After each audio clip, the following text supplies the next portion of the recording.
Hi there, my name is Nicolo Prentice, and you're listening to Mama's Lullaby podcast, where we celebrate you and your journey to and through motherhood, the good, the hard, and the scary, giving you a place to be nurtured and mothered.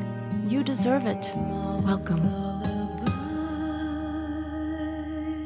Hey guys, it's Michelle. Please hit that like button and be sure to subscribe so we can keep you up to date on all the latest podcasts. Hello and welcome to another episode of Mama's Lullaby podcast. I'm Michelle Nicolo Prentice, your host today. BJ is not here today, but I'm going to try and fill his big shoes. BJ, for those of you that have not seen any podcasts yet, he is a friend of mine who basically has been coming to my house. He's my son's best friend since he was 17, and he's like a son to me. So I call him my son, and he's an amazing man, and he's been on this journey with me since I started this podcast. But with that being said, welcome to my kitchen. I love to do this here at my home because I want people to feel comfortable. Wherever you are with me, I want you to feel like you're part of my family. So, welcome. We have two goals at Mama's Lullaby podcast, and that is to celebrate you and your journey to and through motherhood, however you came to be a mother. Whatever that looks like, we don't have any judgment. We just want to have you be a part of this. We want to wrap our arms around you and tell you you're okay, you're doing a great job, and hang in there. And the second goal is to bring to you people that you may not have the opportunity to meet in your neck of the woods or whatever, that may have some insight from their experience, maybe what they do professionally. I'm really wanting to share as much information as well as heart and stories with you so that you can feel nurtured and mothered in your journey, because as mothers, we are the nurturers of everyone, and we forget that we need nurturing, we need mothering as well. And so that's the other goal with Mama's Lullabies. We're here to give you a safe place to sit for a moment, take a moment, and just be. Maybe you get something today, hopefully that's helpful in your journey or to you personally. And I'm very happy to introduce you to a new friend of mine here. This is Lauren, aka Laurie Wiley, and she is an incredible human being. I met her maybe a few months ago through a mutual friend, and we talked for a long, long time. We were just like, blah, blah, blah, blah, blah. I'm like, oh, you have to be on my podcast. She has many accolades. I'm going to let her tell you a few of her accolades, what she's done in her life, what her profession is, and that's partly why I want her on this podcast, because she has a wealth of information and education as well as experience as a mom and as a therapist, as a helper of women and moms. So thank you for coming. Thank you. Thank you for having me. Yes. I'm excited about that. A little nervous, to be honest with you. But I'm very excited to talk about, the work that I do and how it just, when we spoke, your story about your life, your story about Mama's Lullaby, it just resonated with me because you really care for the caregiver. I do. And that is my work. I don't, people say, oh, you work with young children. I say, I work with young children through the relationships that they have with adults, because as adults, we have the greatest influence over the children in our lives, whether we are teachers, parents, caregivers, friends, relatives, grandparents, whatever we are, when we interact, we are influencing, and we're influencing how they see themselves. Right. And so a lot of the work that I do, I'm an infant mental health specialist, and a lot of the work I do has to do with the relationships that children have with the adults in their lives. Right. And something doesn't work here. There's a mismatch. Sure. A child goes here, parent comes here, the caregiver, I'm going to say parent, I mean grandparent, I mean whoever's caring for this child, okay? I just get old school and say parent, and I also get old school and say mom. That's okay. But it could be, mom can mean anything to whatever it means to the caregiver. But I kind of lost my train of thought there, but I think my goal is to help those folks feel, okay, I can settle in, I've got this, I can remain curious about why the child's doing what he or she is doing, and then I can draw on what I know and what I feel, what's going to work. And if it doesn't work, then you repair. Right. You say, okay, let me shift, let me pivot over here. It's not a big deal. Children are very resilient, unless it's abuse or neglect. Correct. Don't get me wrong. Yeah. But so just, I remember having my son. I have 2 adult children. My son is 36 and he has 2 children. Okay. A little boy and a little girl. And my daughter is 32 and she is just entering her 3rd trimester. Oh, how exciting. So I know, I'm very excited. She's having a little boy as well. To watch my son and daughter-in-law parent, and then to have all these feelings of hope and dreams for my daughter and her child, it just really, pardon me, in some ways, I wish I could do over. Yeah. And yeah. because they are teaching me so much. Yeah. And that's kind of who I am. And I think that's what the gift that I bring to the work is, a curiosity. And I remember I had Luke. And when I first found out I was pregnant with Luke, I was in graduate school. My husband was in graduate school. We were newly married. We had zero money. We were broke. And we were both working jobs, trying to manage our, what's expected in the job and the school and just each other. We're new as, a newlywed couple. I mean, 2 years, but still very newlywed. And I found out I was pregnant. And I remember feeling like, no, I don't want to be pregnant right now. Yeah. And I couldn't share that with people because the expectation was, you are an Erickson graduate. You are, one of the premier early childhood schools. You love children.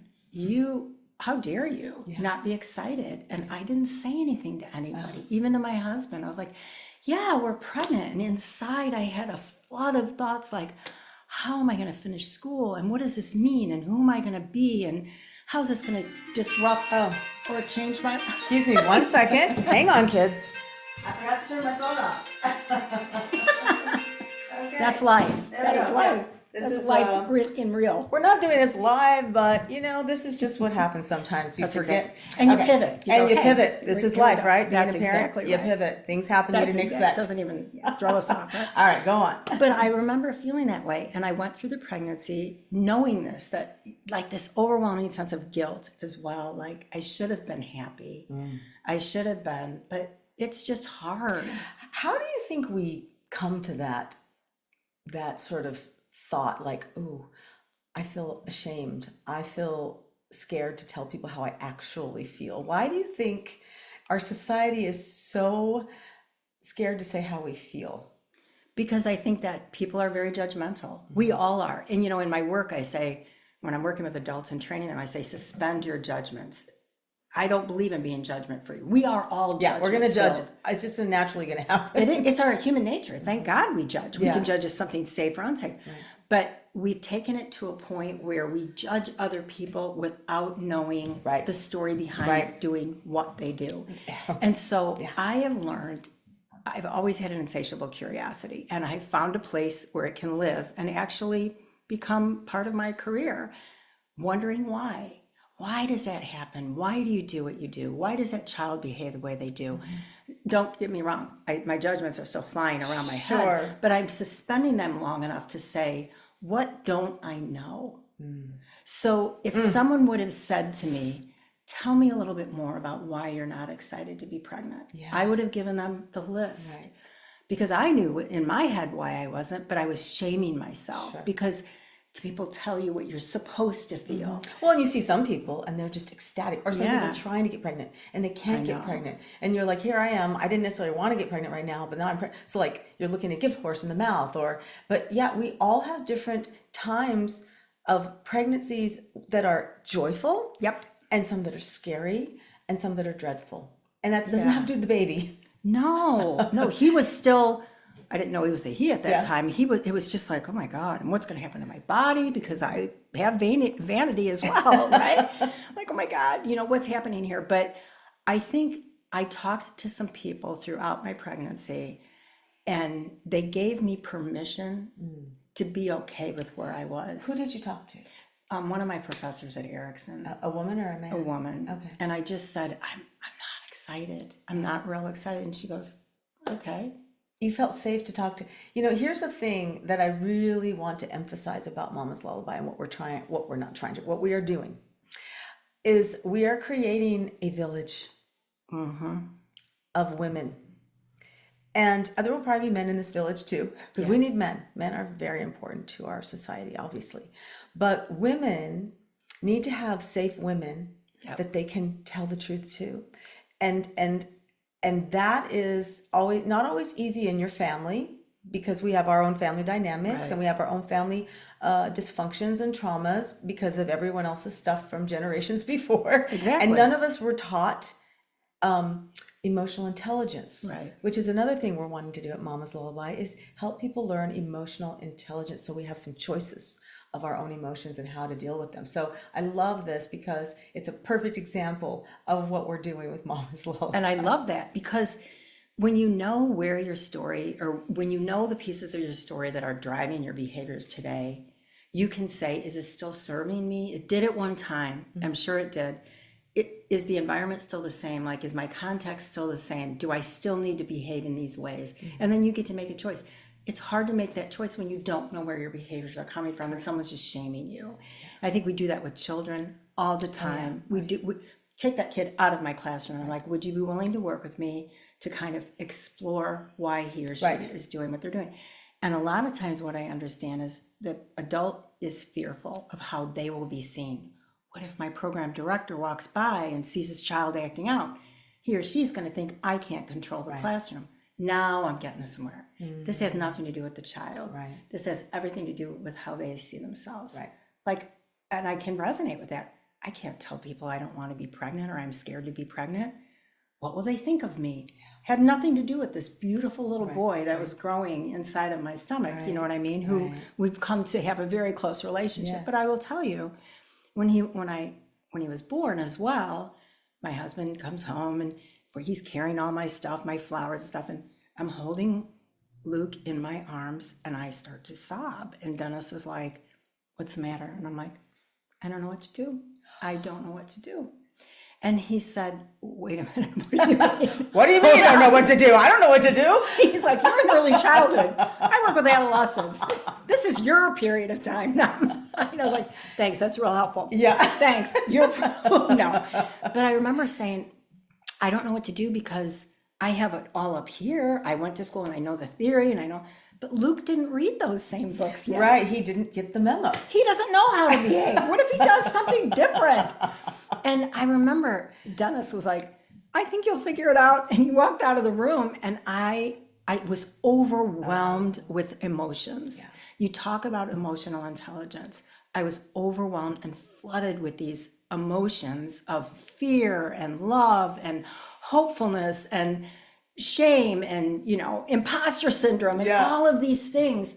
And I'm like, how am I not going to mess this child up?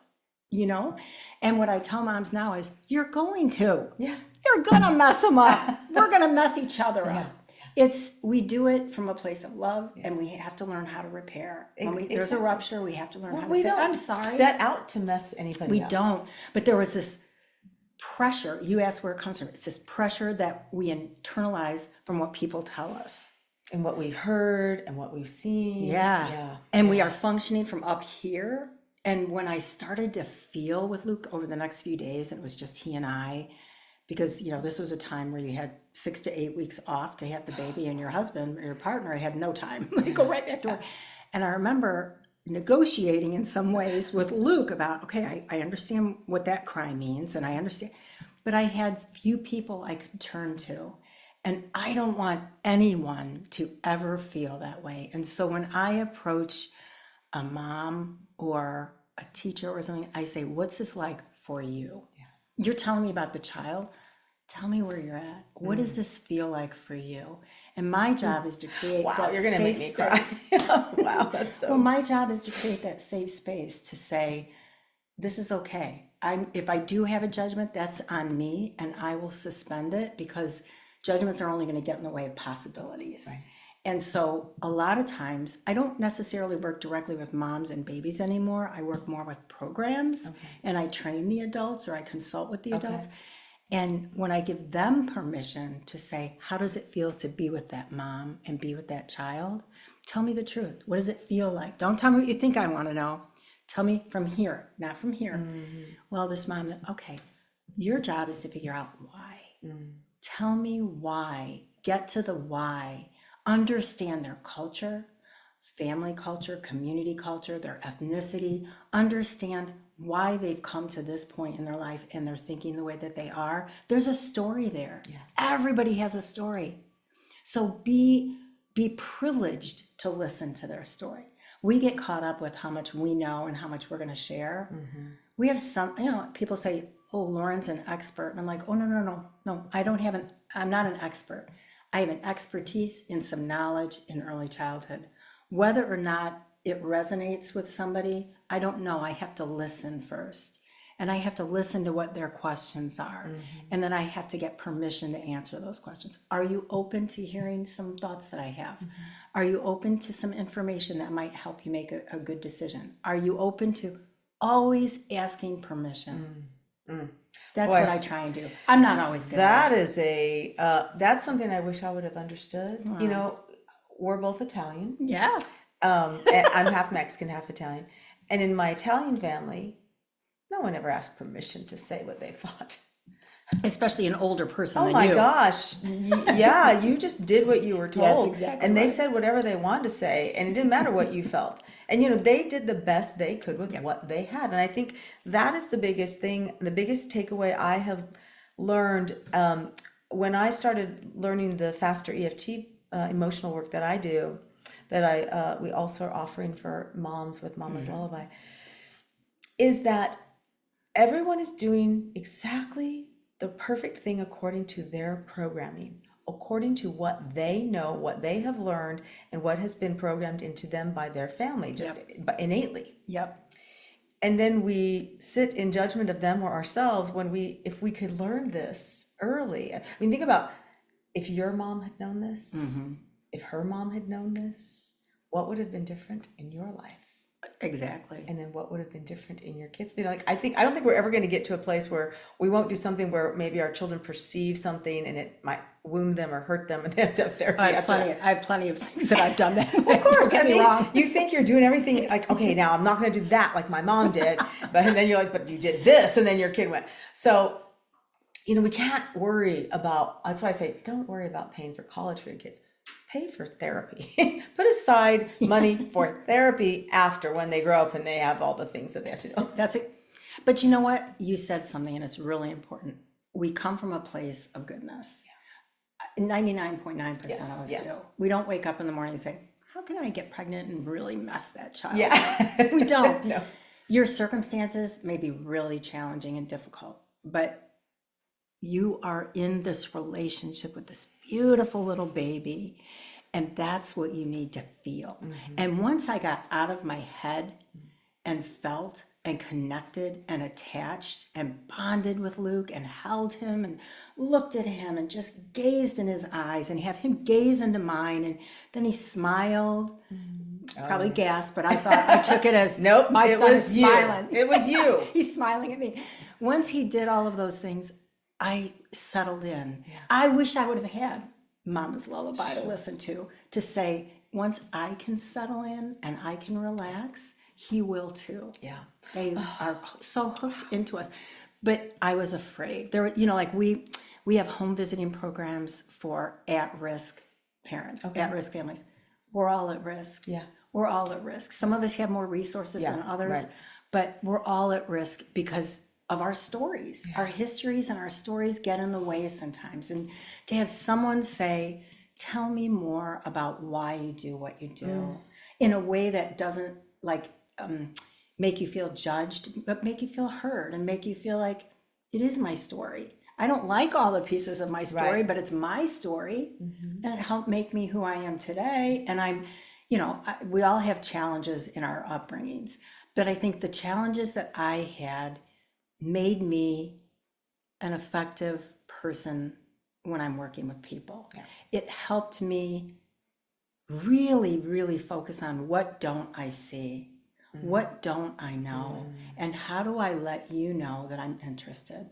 How do I lean in and say, I don't understand why you do what you do, but I want to. Can you help me understand? I wish we would do more of that today. Yeah. You know what I mean? We judge and we react and then we label people. Yes. And I don't want people or children to be labeled. Yeah. I get nervous with that. My daughter-in-law And Son recently told me that my grandson, who's like my first grandchild, and so he's the apple of my eye. Yeah. Of course, I love my granddaughter, and I'm going to love my other grandson. But the first always makes you aware of, oh my God, I'm a grandma. Yeah, yeah. Right? I'm a nona. And he was at preschool, and he bit another child, and he bit my again. daughter bit. Yes. Yes. And of course, my daughter-in-law and son were a little concerned. They're like, "Oh my goodness, he's the biter." And I said, "No, stop! Don't do that. Let's think about why you got the biter." Yeah, right. Oh God, he's the biter. I'm the biter mom. You know. But I remember feeling like, "Oh my God, Luke did this or Hannah did this," and I said, "Let's find out why he's biting. Slow down. Let's find out why he's biting.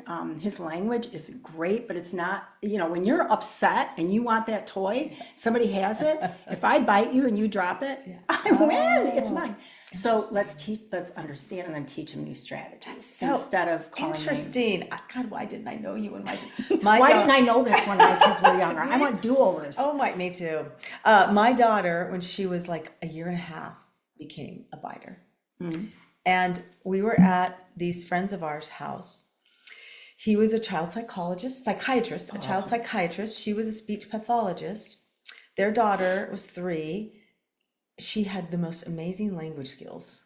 I mean, she was telling jokes. Tell him the joke about this, Allison. Tell him the joke about that, and it was just like amazing. And my daughter is in her bedroom. We're in the living room talking, and they're playing in there. And all of a sudden I hear his daughter screaming like bloody murder. I'm like, oh God. Oh no, I know she's biting her. And I walk in there, and Gabby and she had kind of chubby cheeks, the little girl, and Gabby had a hold of her cheek and would not let go. And the little girl just stood there. She didn't even know what to do. She just stood there and screamed. So I get Gabby like, no, that's not good. You don't bite. And so we get in, and she's crying, and the little girl's crying. I'm like, I am so sorry. I'm so sorry. And the dad, who did not use his psychological skills, he's like, Allison would never bite anybody. Da, da, da, da. I'm like, shame. I don't know what to do. I don't know what to do. Here I am, 18 years old, 18 and a half, maybe close to 19 by then. And I said, I don't know what to do. He goes, I'll tell you what to do. Or I said, and my husband goes, give her a break. And he goes, I'll give her a break. What do you want me to break? Her arm, her leg? Oh my goodness. I started to well up with tears like, oh my God. Wow. I felt so, whoa, this person is talking about my child like this. And of course, we never went back over there ever again. These people were close friends of ours at the time, and it was just, none of us knew what to do. Right. And so I started biting her back. When she would bite, I just say, you bite, I'm going to bite you back. And finally she quit biting. But what do you do? If you look at any expert who wrote a book, they say biting is part of toddlerhood and twos when their language skills are not developed. So they want what they want before they have the language to ask for it. And we all get impulsive. Why do I snap sometimes and yell at somebody? Why did I yell at my kids? And I did yell at my kids because I wanted something now, and I wasn't thinking to slow down, to put a plan together to get it. Yeah. Well, who would have taught you that? Who would have taught you that? And you know what? That's our human nature sometimes. Sometimes we yell when we really want to be calm and quiet. And then you say, you know what? She yelled at you, and she should never have yelled at you. I'm sorry. Yeah. Mommy's sorry. Yeah. That's one thing we have to learn how to do. Yes. Maybe a better job of as adults is children deserve to hear, I'm sorry. Yeah. Oh, 100%. When they run out in the street and you grab them and scream at them? That's impulsive.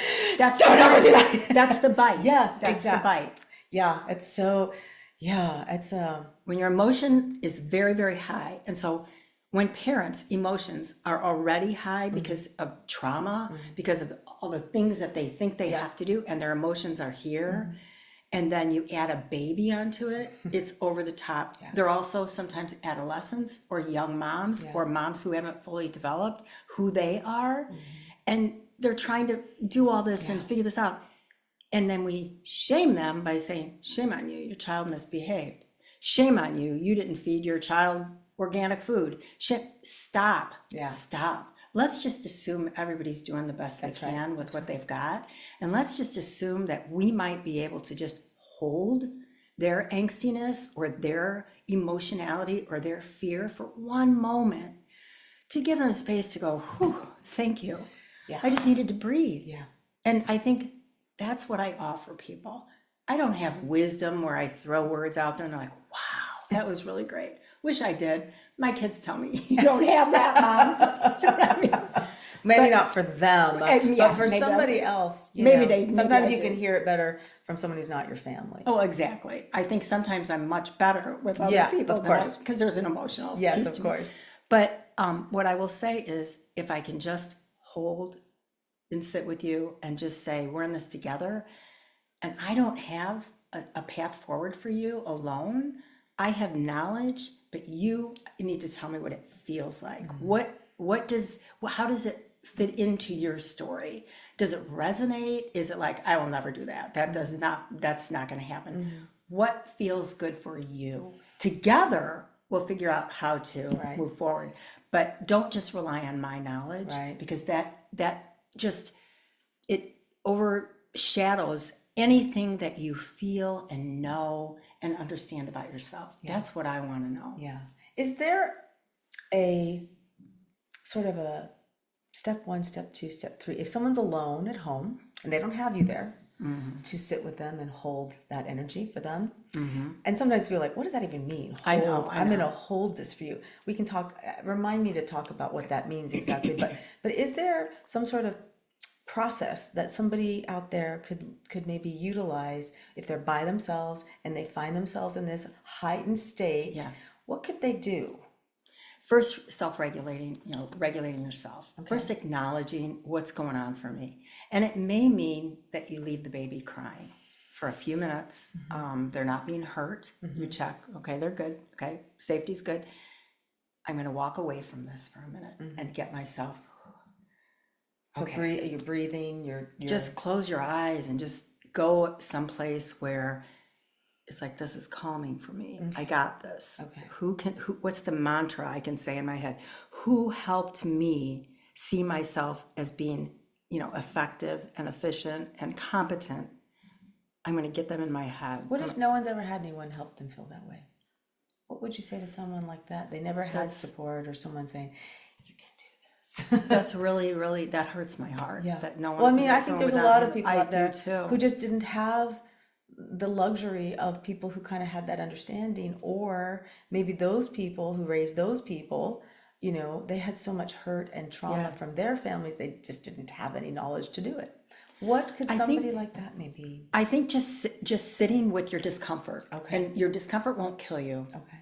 Sit with the discomfort, acknowledge it. Like, I'm feeling really stressed right now. You might want to write, you might want to scream, you might want to sing, whatever is your way of expressing and getting rid of some of it. You might want to run in place, whatever it is for you, change the thought process. Because we get these stories going. And if we get up and we're physical, we go over and, push something, or we stand up, or we shake our head, or we do something different, it interrupts that thought pattern. That's something you can do. Just interrupt the thought pattern. And it means getting out of that situation. Walk away, because you're not in a space where you're going to think clearly.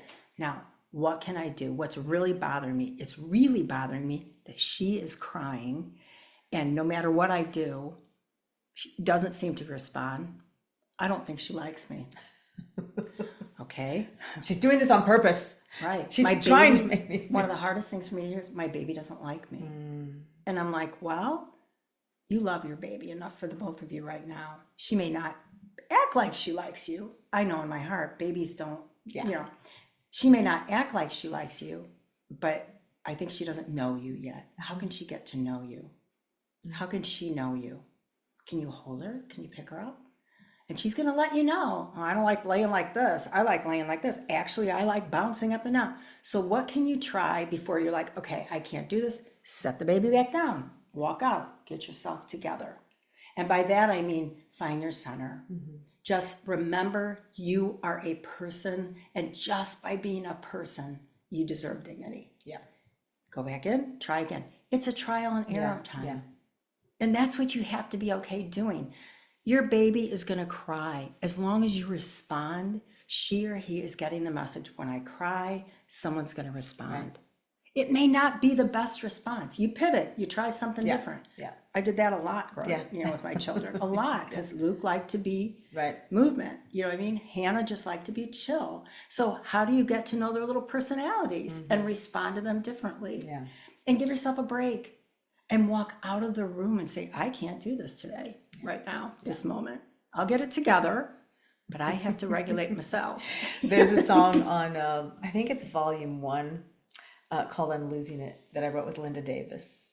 And Perfect it's title. about those days where the verse goes, it's been a long day. I can't even think of my own lyrics. It's been one long eternal day. No bath, no food, no pay. You've been crying since 2. I don't know what else to do. You're fed, you're dry, you're okay, but I'm losing it. And this is not my finest hour. And I'm losing it. I just need 5 minutes in the shower. Can I call? Don't call the white coats yet, but I'm losing it, right? It's just, we've all had those days. Absolutely. And you're going to have a lot of those days. And we feel ashamed and fearful to say, can you come over and sit with her for 10 minutes while I just take a walk, or while I go wash my face? No, it's or so while I true. go Call just read, or I go just take a quick 10-minute nap. Yeah. So, you ask, what is it when somebody doesn't have someone to hold them, or someone to really hold that energy for them, hold the space for them. Yeah. What does that mean exactly? Well, first of all, when people say, oh, I'm going to call you, Laurie or Lauren, whatever they choose to call me, I'm going to call you because you're the person I can go to. I know I'm not going to always be available. Right. And I think it's arrogant of me to say, call me anytime. Yeah. No, please don't, because I have my own life. I get worn out sometimes. I'm with my own family. Yeah. I have other priorities. Right. That's why we have to learn tools ourselves so that we can. And say, you know what, I'm a professional. I know we can be friendly with each other, but I have to remember I'm a professional. Mm-hmm. And so what I would say is, who else in your life before I came along, because I know there were some people who got you to this point, who in your life can you reach out to and say, can I just have 10 minutes of your time? Mm-hmm. Who? Let's figure it out together. Mm-hmm. Because I just entered your life and you are a grown person. Mm-hmm. Okay. So somewhere along the way, someone helped you get to where you're at. Right. Let's think about those people. Right. Who was it before you met me? So my job is also to build that safety net. Yes. It does take a village. Yes. And who's in your village? And I'm not judging you at all. Who is it? Yeah. Who's in your village? Doesn't have to be your mom. Mm-hmm. Sometimes moms, dads, grandparents are not the best person to call, because the stories that they told us are so prevalent, and we need to offset those. Yeah, absolutely. No, when I was growing up, we had these wonderful older neighbors that lived across from us. So my mom was a young mom and a young widow, because my dad died when I was 10 and she was 35 when he died. Oh, wow. And he had been sick for 8 years. So she was in her 20s when he got sick, and she had to take care of us, and he stayed home. But there were these wonderful older ladies that lived across the street from us, Artel and Charlene. And they treated my mom like their daughter. And we'd go over and sit on the front porch, and they'd have, drinks or cocktails or whatever. And I'd sit there and listen to them talk and laugh. And I just remember, I felt like I could go over there anytime myself. And I know my mom, and that was really helpful. Yeah. But because we don't kind of live in those communities like that anymore, it is a little challenging sometimes for some people to find someone. That's part of what we're trying to build with the villages with Mama's Lullaby, so that you can maybe meet some people. Yep. Maybe it's even just online, maybe it's just on the phone, but hopefully we can create more local community for people. But it's so important to have somebody. My neighbor across the street had 2 daughters at the time, and her second baby was had a lot of problems, and she cried constantly. Yeah. And one day I was so proud of her. She called me up and she said, Michelle, can you come over here? I feel like I'm going to hurt her. Right. And this person is a very together person. Right, sure. But there's a point at which when somebody is crying and they've been crying for 4 hours, you just sort of, your nervous system sort of can't take it. You can't console. So I said, oh, I'm over there. Thank God she called, And so don't be ashamed. Oh, no. Don't be afraid. If you need help, call somebody. If you don't know your neighbor very well, get to know your neighbors. Right. We need to know who's around us and who can we trust and who can we at least, confide in a little bit. Right. And just say, I can't do this right now. Yeah.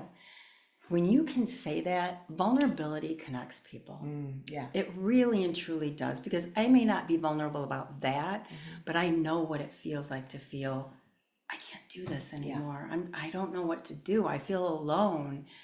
I feel like I'm being drained, and sometimes people live in very rural areas. Yes. Reach out and call somebody. There are, I know like in the Chicagoland area, there's the Fussy Baby Network, where you've got a fussy baby, and there's Fussy Baby Network started by Linda Gilkerson. I did not know that. Is it a line, a phone number? It is, but there's also home visits that they will do for moms. There's lots of resources. So a lot of what I will do also is bring resources. Okay. And say, here's something, let's make the call together. Let's do this together. You know what I mean? Again, I usually am training adults, home visitors to do this kind of work, but that's kind of my approach is, let's make this call together. I'll sit here with you. And so when you talk about, or when I talk about holding somebody's angstiness or their fear, I'm talking about saying, tell me what this is like for you. It's all up here in your head. I know this. So if I ask you and I invite you in a way that is meaningful, tell me what's going on. Tell me what you're saying. Tell me what the narrative is in your head. Tell me whose story you're hearing right now, whose voice. And you tell me, I can hold that for you for a minute until we can look at it together and say, I don't know, do you think it's true? Like, tell me about that. Like, do you see, like, does this still serve you? Right. Oh, it doesn't? Let's not shame it. Let's just set it over here. Okay, well, that's not helpful to you right now. No. And sometimes just saying it out loud decreases the energy of it. Yeah, because it grows in here. It grows and grows and grows. The more you don't say anything, you just feel it's like 9 months that I had, or 8 months, whatever, after I found out I was pregnant, of this growing imposter syndrome is what it was. I have this degree and I don't know what the heck I'm doing. I'm going to mess this up. You know what I mean? And I got so exhausted, I think, of just being not sleeping and just being fearful and just exhausted, that I think I went inside myself a little bit, maybe even a little depressed. But I held Luke all the time. I watched him. Just connecting with him gave me a little bit of like, okay, he's doing okay. We're doing okay, Luke. We're going to get through this. We're going to do this. And so that was a new story that I started with him. What did he do to help me realize we're in this together? I'm going to misstep, but I'm going to come back and try again. And maybe you're just having a bad day. I nursed him for the first year, and we went to visit my husband's family, and I had eaten pepperoni pizza the night before. So Luke was a great little baby, except when I had pepperoni pizza. And so I went in the bedroom and I was nursing him, and I came back out and he wouldn't stop crying. And I remember Dennis's aunt was like, she was so kind. She said, let me hold him for a minute. It's okay. He's not going to starve. Let me just hold him. Because she could tell I was embarrassed. I was flustered. I was like, I'm a big failure, And she held him and she rocked him for a minute. And she actually got him to stop crying. And while it felt good for a minute, then I felt like, how come she can do it? And I can't. I feel more like a failure.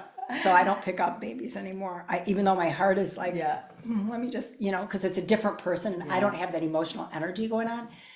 I say, I'm going to put my arm around you and we're going to do this together. And just by putting my arm around this person, they can settle into me, so then the baby can settle into them. Boy, oh my gosh. My grandson, he was born the day of the shutdown. Oh my goodness. And my daughter-in-law and son, so I couldn't be at the hospital with them. Her mom and dad lived. The COVID shutdown? The COVID shutdown. We are in a shutdown now, so let's well, not that shutdown. The COVID shutdown.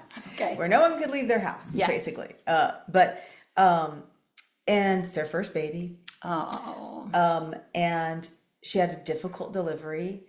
And there was a lot of fear. And plus, like my son didn't know if he left to go get food, if they'd let him back in. And so anyway, she had this very challenging birth and experience. And I think that if I could have known this then, I would have definitely been very different but anyway, the baby was so colicky. Like he just spit up all the time. That said, I'm soaked all the time. We're just constant. He just projectile all day, and she tried to nurse him and she couldn't. And, it was frustrating. And so I said to my son, and looking back now, hearing what you say, I realized what I said was not helpful. I was trying to be helpful. And I said, honey, you guys need to calm down a little bit because he's feeling your energy because they're frustrated. Yeah. He's like, oh man. And he said to me, that's just making me feel guilty. And I'm like, oh God, I'm so sorry. I wish I could have known this then. So thank you for sharing this, because I think hopefully this will be helpful to someone out there with another person. Maybe they're witnessing having this happen to them, or, I hope that you'll share this idea with your friends, because man, this is so valuable. But you show me a person, I don't care how much education you have, you show me a parent who doesn't want a bit of a do-over. Come on. I'm watching my son and daughter-in-law. I'm watching my daughter and son-in-law prepare for their baby. I'm watching my son and daughter-in-law parent theirs. And I'm like, you guys are doing a beautiful job. It's the most beautiful thing to see your kids take the best of you, because we all have some pieces that were good. Yes. And bring that into their parenting and then build from there. And so that's how I'm going to choose to look at it, because I can beat myself up. Look, I'm Italian and I was raised Catholic. Guilt is like full plate of it all the time, right? What am I doing wrong? We were never taught to talk about our strengths or what we do well. You highlight what you don't do well. But to watch him be this compassionate person with my grandchildren, to watch my daughter-in-law, who's one of the most kind people I know, instill this kindness in them and this patience. And they don't care that their house is not completely clean all the time. Yeah. They don't care that the meals aren't all home cooked. They prioritize this one. I'm like, thank God we've evolved to that point. Where we were at when we were raising our kids, we evolved from how our parents did it. Yeah. So we just have to see that as long as we stay open to new things, but focus on your kids, focus on that relationship. That's the priority. And then on yourself. Exactly. I mean, we are the first line of defense. And so, one of the things Mama's Lullaby, we really, really emphasize is doing personal work, healing the traumas inside of you, the things that aren't working well for you, the things that are keeping you from being the best you want to be. And there's many, many, many tools out there, and there's many, many processes that we can learn to do ourselves. And there's many, many people that we can learn from. And I think this is just a beautiful example of how one thing that somebody says to you could change your whole life. For good. Like you've changed my life already today. Seriously. I mean, just this talk has changed. I'm going to go see my son and daughter-in-law, my grandson, after we're done with our show. We're doing a Mama's Lullaby fundraiser on the next Saturday, a week from today, and then I'm going to go visit with them in Boston, in Massachusetts, and I'm just going to see things so differently when I go there, which is so helpful. So thank you so much. You bet. Wow, amazing.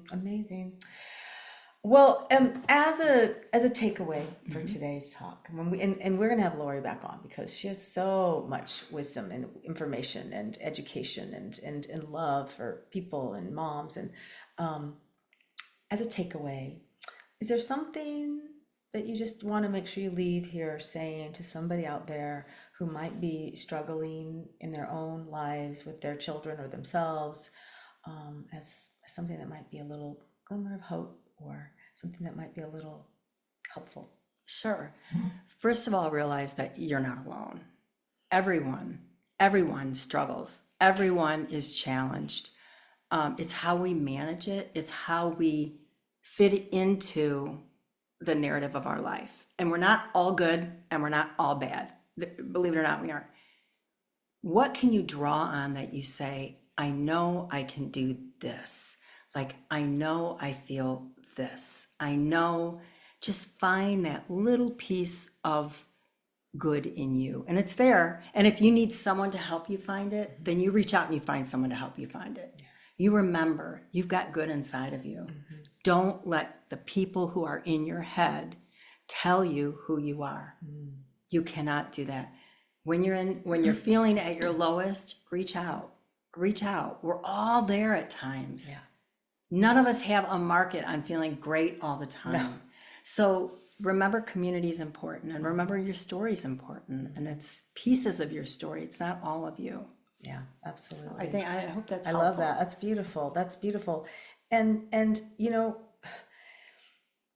when you look at social media and you see people's posts and they look perfect and their families look perfect and everything looks perfect, remember, it's social media. I can set up pictures, I can set up video. It's nobody's perfect. I don't care what it looks like. I don't care. Right. Because it just feels a friend and I were talking last night about that. She's like, I just see all these people doing all these great things, and I think, I'm such a loser. My life is blah blah blah. No, not true. Right. Those stories are just not helpful. And we can all take a snapshot of when we look great, Yeah. or we're doing great, yeah. or we're feeling. That's our snapshot, Yeah. and that's what we put on social media, and everybody thinks that's how our life is. And we have no idea what it took to get there. Exactly. But just stay curious about yourself too. Where is this coming from? Why am I feeling this way? And is it still serving me? It did at one time. It might have been my safety at one time. It might have been my survival skill. Is my context still the same? Does this still serve me? Because I can say no longer. Yeah. Yeah, we do have a choice, don't we? Yes, we do. Yeah. Just slow down. Yeah, slow down. There's a song on my record called Slow Down Well, as well. I'm telling you, that's slow down. So if you love what we're doing here and you want to support us, please go to mamaslullaby.com. There are 2 volumes of these beautiful lullabies that were written specifically for moms. There's many, many subject matters in these. They're written with amazing writers like Amy Grant and Marcus Hummon and Mike Reed and Chris Roberts and just so many I can't even name. We have music on there. There's lots of ways to support this project. We're working on a 501c3 so that we can have funds to help you people out there get this kind of support. If the finances are difficult, we're going to have so much resources for you. So we're so excited. Go to mamaslullaby.com and check out what we're doing and keep in touch with us. Give us your email so we can keep in touch with you. We also have a community that we're going to be starting that you can join, where we can actually communicate back and forth. That will be coming up. But just keep in touch. And music is on all streaming platforms as well. But if you want to support it, download the music. And we'll see you on the next Mama's Lullaby podcast. Have a beautiful day. Know you are loved, know you're important, and know we are pulling for you and we love you. Thank you. Have a great day. Thank Bye. you.